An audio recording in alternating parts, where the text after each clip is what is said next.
우리 다 같이 하나님의 말씀 보시겠습니다. 하나님의 말씀은 누가복음 1장 말씀입니다.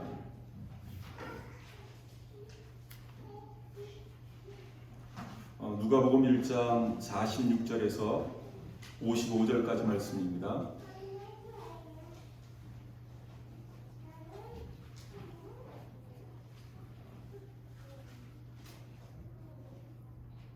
누가복음 1장 46절에서 55절까지 말씀 같이 한 목소리로 합독하시겠습니다. 마리아가 이르되 내 영혼이 주를 찬양하며 내 마음이 하나님 내 구주를 기뻐하였음은 그의 여종의 비천함을 돌보셨습니다. 보라 이제 후로는 만세의 날을 복이 있다 일컬으리로다. 능하신 이가 큰 일을 내게 행하셨으니 그 이름이 거룩하시며 국률하심이 두려워하는 자에게 대대로 이루는도다. 그의 팔로 힘을 보이사 마음의 생각이 교만한 자들을 흩으셨고 권세 있는 자를 그 위에서 내리치셨으며 비천한 자를 높이셨고 줄이는 자를 좋은 것으로 배불리셨으며 부자는 빈손으로 보내셨도다. 그 종 이스라엘을 도우사 국률이 여기시고 기억하시되 우리 조상에게 말씀하신 것과 같이 아브라함과 그 자손에게 영원히 하시리로다 하니라. 마리아가 석 달쯤 함께 있다가 집으로 돌아가니라. 아멘. 오늘 저와 여러분이 읽은 이 본문의 말씀은 아주 유명한 그러한 노래입니다. 그 성경학자들은 이 노래의 이름을 붙여서 마리아의 찬가라고 그렇게 부르고 있는데요. 마리아가 메시아를 잉태하고 이 불렀었던 기쁨의 노래, 이 기쁨의 찬양이라고 할 수가 있겠습니다. 여러분, 이 찬양의 내용을 우리가 쭉 이렇게 살펴보면 하나님이 누구신지, 그리고 하나님께서 어떻게 큰 일을 행하셨는지를 노래하고 있는 그러한 노래 내용인데요. 특별히 마리아가 이 노래를 부르면서 그 잉태 과정에서 하나님께서 나에게 어떻게 역사해 주셨는지, 그리고 이 메시아를 잉태하면서 이 마리아가 경험했었던 이 하나님의 은혜, 조금 더 정확하게 이야기하면 하나님의 국률을 그 마리아가 고백을 하고 있습니다. 예전에도 한번 제가 말씀을 드린 기억이 납니다만은 특별히 성탄절이라든지 부활절이라든지 이런 절기가 되면 무슨 말씀으로 함께 은혜를 나눌까, 이게 참 고민이에요. 이렇게 절기 때마다 이렇게 한정되어져 있는 말씀이 있기 때문에 그 본문을 가지고 또 이렇게 각색을 하고 그래도 거기에서 거기거든요. 올해는 어떤 본문으로 또 어떤 주제를 가지고 하나님이 우리에게 들려주시는 음성을 통해서 좀 우리가 은혜를 받을까 굉장히 많이 고민이 되어 있습니다. 그러다가 우리가 지난주에도 이 마리아에 대해서, 마리아의 신앙에 대해서 우리가 살펴보면서 은혜를 받고, 이어지는 이 마리아의 찬가를 통해서 우리가 이 코로나 시대에 맞이하는 성탄절에 하나님께서 우리에게 들려주시는 음성을 듣고 은혜를 받았으면 좋겠다라고 생각이 되어졌습니다. 특별히 오늘 본문의 말씀에서 제가 이렇게 먼저 은혜를 받은 것은, 그리고 함께 은혜를 나누기를 원하는 것은 바로 이 국률이라는 그러한 단어입니다. 국률.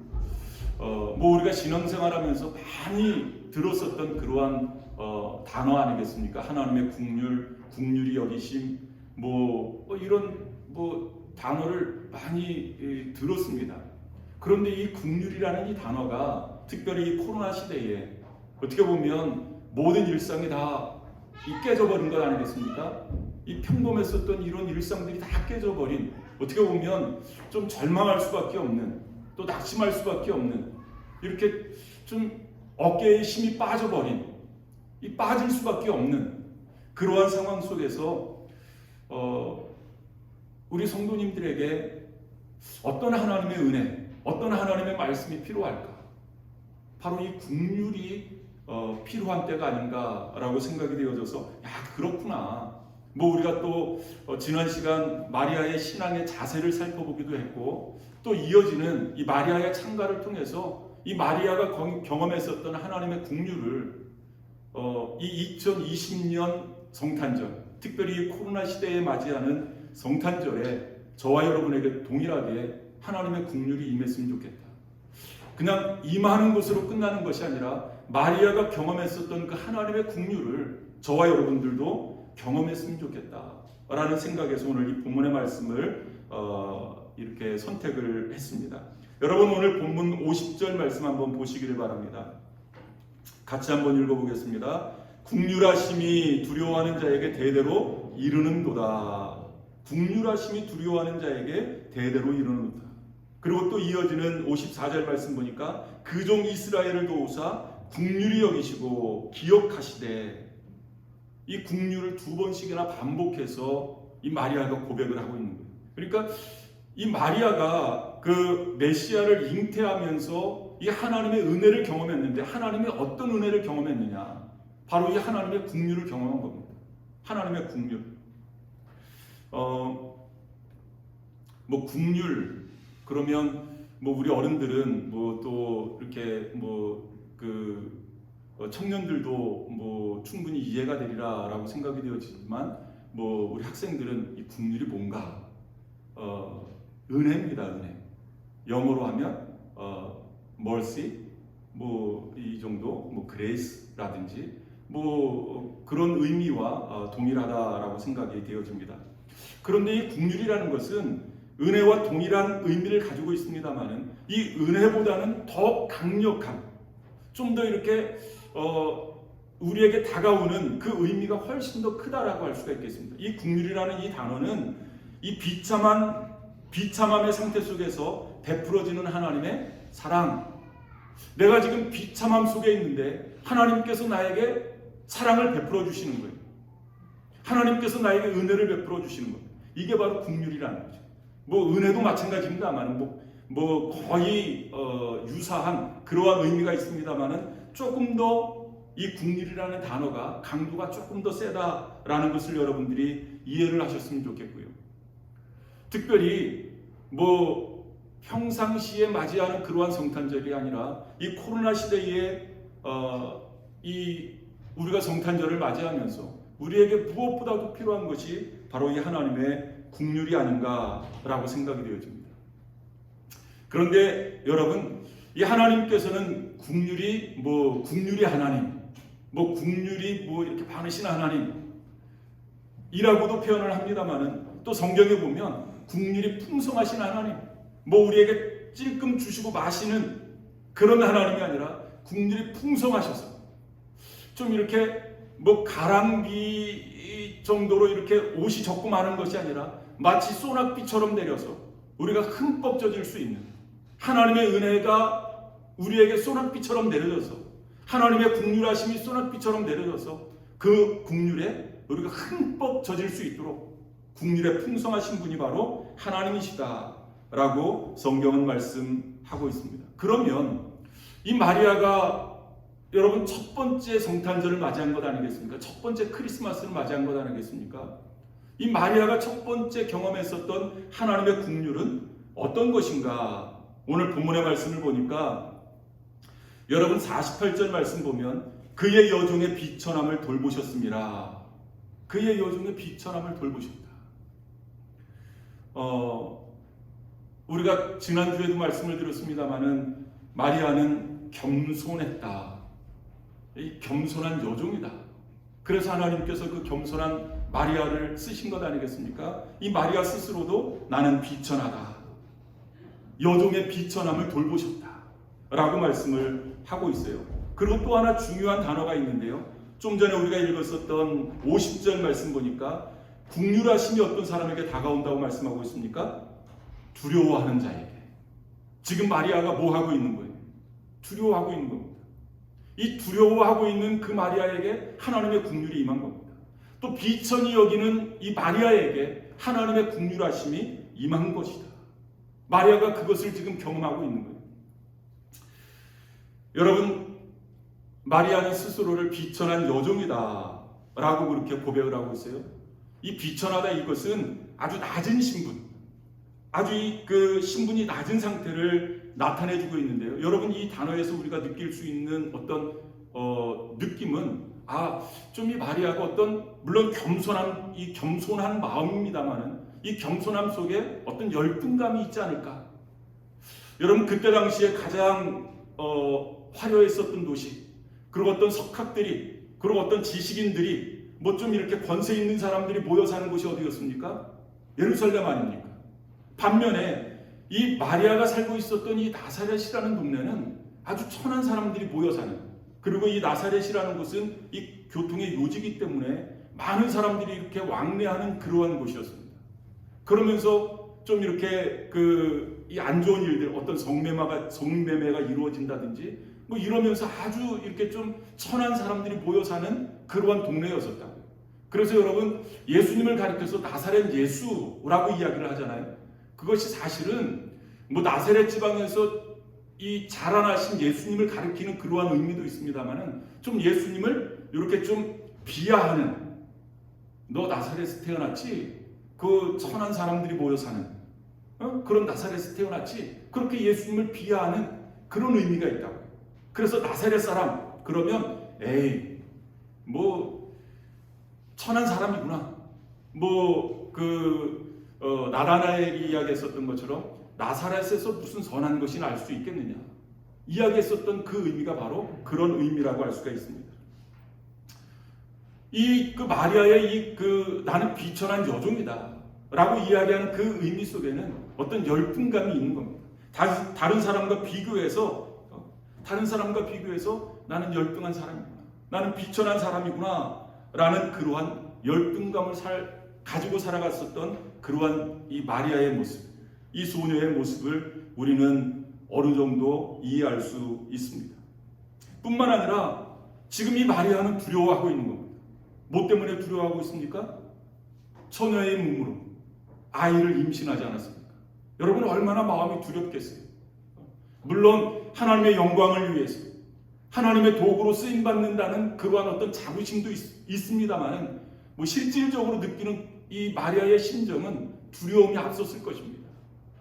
처녀인 내가, 남자를 알지 못하는 내가 임신을 했다. 지금도 이 작지 않은 그러한 스캔들로 커질 수 있는 그러한 일 아니겠습니까? 그런데 지금과는 비교할 수 없는 그러한 사회적인 분위기 속에서 이 소녀가, 남자를 알지 못하는 그러한 이 결혼하지 않은 처녀가 잉태를 했다, 아이를 했다. 이것은 커다란 스캔들이 아닐 수 없습니다. 어떻게 보면 죽음을 각오해야 하는 그러한 사건이라 할 수가 있겠습니다. 그때 당시에는 처녀가 임신을 하면 죽여도 죄가 되지 않는 그러한 시대 아니겠습니까? 그러니까 이 마리아는 지금 죽음을 각오해야 하는 그러한 사건 속에 놓여 있는 겁니다. 그러면서 이 마리아 마음속에 두려움이 있었던 거예요. 두려움. 뿐만 아니라 이것 때문에 당해야 할 수모, 이것 때문에 당해야 할 수많은 조롱과 비난, 따가운 눈총. 여러분, 이것들을 생각하면 요즘 막 인터넷을 하면서 SNS를 하고 그러면서 악성 댓글을 달고 그러지 않습니까? 그래서 그 연예인들이 우울증에 빠지고 아주 극단적인 선택을 하고 그런 것들이 다 이런 소문 때문에 그런 것 아니겠습니까? 여러분, 지금 이 마리아가 느끼고 있는 그 감정이 바로 그런 감정이 아닐까라고 생각이 되죠. 그러면서 마음속에 두려움이 있는 거예요. 한 가지는 이 비천히 여기는 어떤 열등감과 같은 그러한 마음, 또 마음 한구석에서는 그런 어떤 그 소문에 대한 두려움, 이런 두려움이 지금 마리아를 지배하고 있는 겁니다. 그때 하나님께서 천사를 통해서 마리아에게 위로의 말씀을 선포해 주고 있습니다. 물론 앞으로 되어질 일에 대해서 천사가 이렇게 위로하는 말씀입니다만은 누가복음 1장 30절의 말씀을 보면 천사를 통해서 하나님께서 이렇게 마리아를 위로하십니다. 천사가 이르되 마리아여 무서워하지 말라. 내가 하나님께 은혜를 입었느니라. 무서워하지 말아라. 두려워하지 말아라. 스스로를 비천하다라고 여기지 말아라. 여러 가지 소문 때문에 남들이 조롱하고 비난하고 따가운 눈총을 보내고 이러한 것 때문에 두려워하지 말아라. 이것은 내가 두려워할 그러한 사건이 아니라 또 부끄러워할 사건이 아니라 하나님의 영광의 도구로 사용되어질 수 있는 그러한 중요한 사건이다. 그리고 너는 하나님의 은혜를 받은 자녀야 라고 천사를 통해서 하나님께서 말씀해 주신 거예요. 여러분, 마리아가 느꼈을 감정이 어땠을까요? 이 천사의 음성을 듣고 이 천사의 위로를 듣고 마리아가 어떤 감정을 느꼈을까요? 나같이 비천한 종을, 나같이 이렇게 하나님의 영광을 위해서 사용되어질 그러한 도구로 사용되어질 그러한 중요한 사건 앞에서 이렇게 두려워 또 무서워 떨고 있는 나를 하나님이 사용해 주신다? 얼마나 감격스러웠을까? 여러분, 두려움이 문제겠습니까? 스스로 비천하다고 여기는 그러한 마음이 문제겠습니까? 하나님께서 친히 말씀해 주시잖아요. 두려워하지 말아라. 무서워하지 말아라. 너는 하나님의 은혜를 입은 자녀야. 너는 내가 택해서 특별히 은혜를 입은 하나님의 자녀야 라고 말씀하시는 그 말씀, 정말로 바라기는 2020년도 좀 특별한 그러한 성탄절에 이러한 하나님의 은혜가 저와 여러분에게 임했으면 좋겠습니다. 여러분, 여기서 말씀하는 이 하나님의 긍휼, 이것은 엘 라훔이라는 히브리어로 사용되어져 있는데요. 긍휼히 여기시는 하나님, 또 긍휼의 하나님, 이 엘, 이것은 하나님이라는 의미 아니겠습니까? 라훔, 이것은 긍휼이라는 그러한 뜻인데요. 이 라훔이라는 본래 뜻은 어머니의 자궁, 어머니의 가슴, 어머니의 품이라는 그러한 의미가 있습니다. 여러분, 긍휼히 여기시는 하나님, 이것은 마치 생명을 품고 이 생명을 낳는 그 여인의 깊은 가슴과도 같은 것이다. 하나님의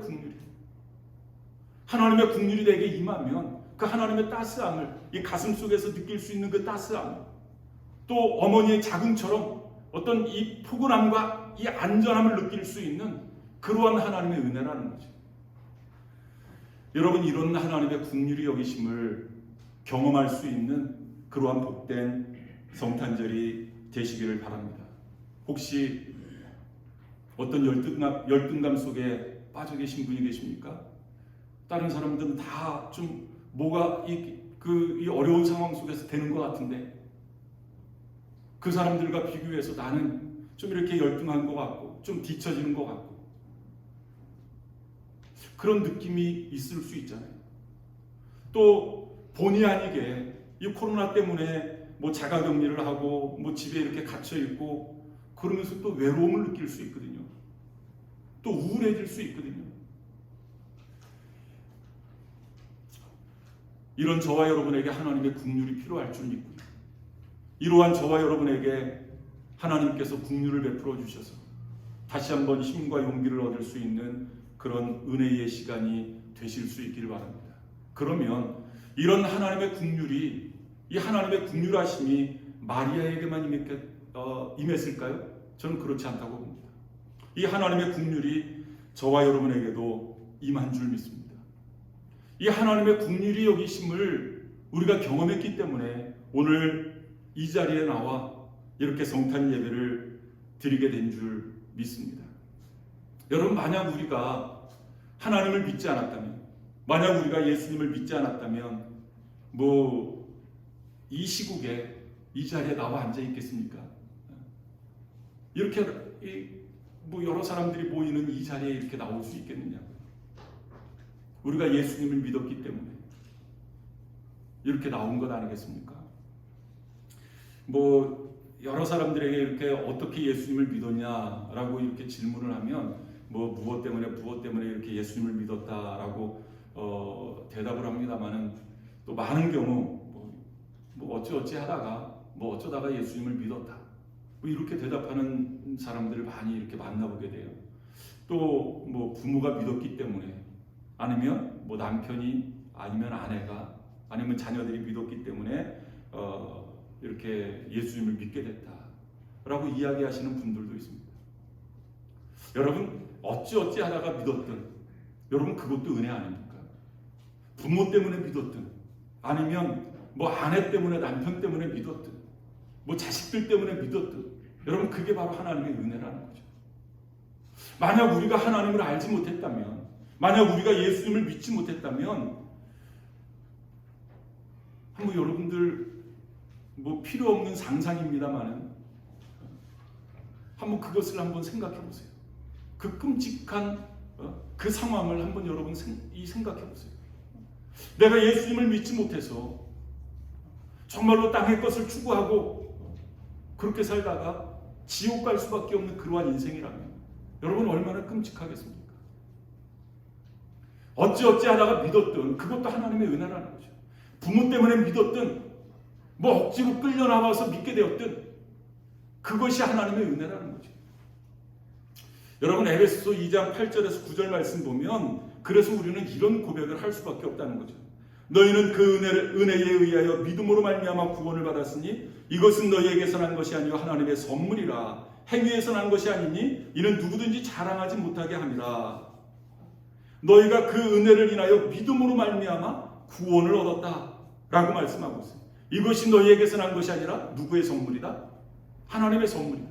여러분 우리가 착각하고 있는 것 중에 하나가 내가 내 의지를 가지고 내가 예수님을 믿었지 라고 우리는 착각을 하거든요. 아니라는 거죠. 우리의 공로 때문에 하나님이 우리에게 구원을 베풀어 주신 것이 아니라 전적인 하나님의 선물이다. 거저 주신 거라는 거죠. 이게 바로 하나님의 은혜라는 거예요. 그런데 더 놀라운 말씀이 이 에베소서 8장 말씀을 설명하기 위해서 그 앞에 더 놀라운 말씀이 우리에게 선포되어 주고 있습니다.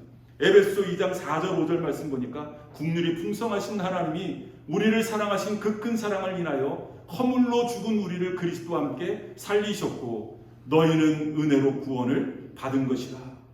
긍휼에 풍성하신 하나님이 우리를 사랑하신 그 큰 사랑을 인해서 죽은 우리를 살려주셨다.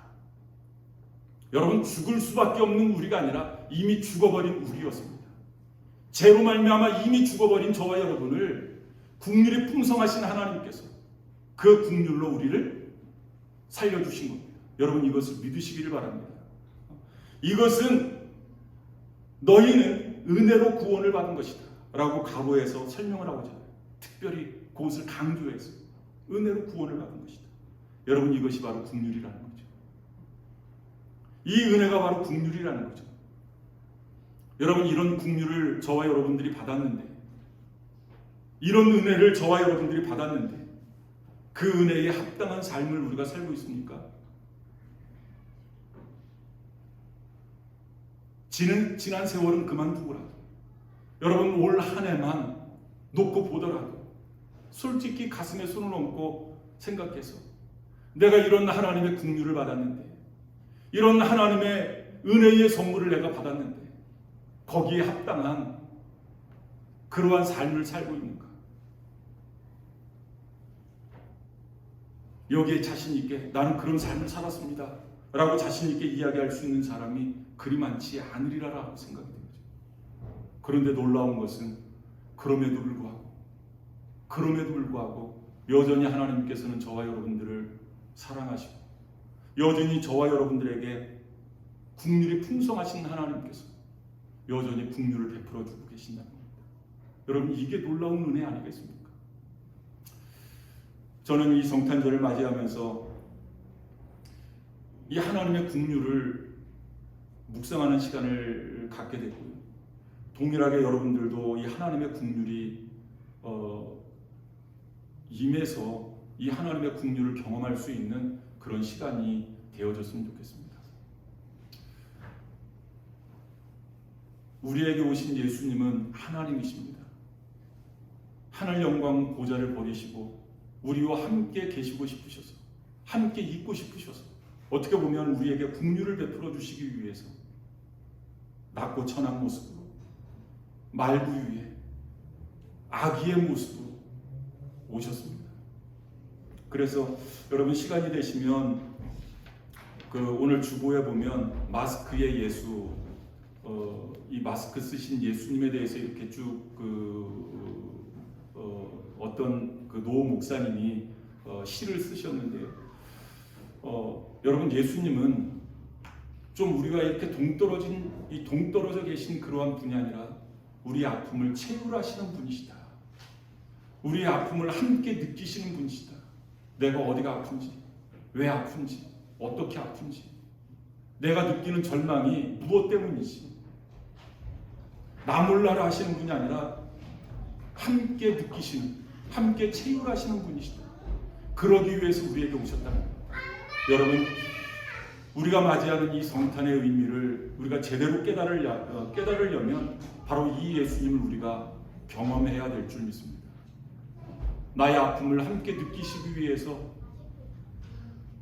아기의 모습으로, 종의 모습으로 오신 그 예수님, 그리고 우리에게 긍휼을 베풀어 주시는 그 예수님, 그 예수님을 경험할 수 있는 복된 성탄절이 되시기를 바랍니다. 기도하시겠습니다.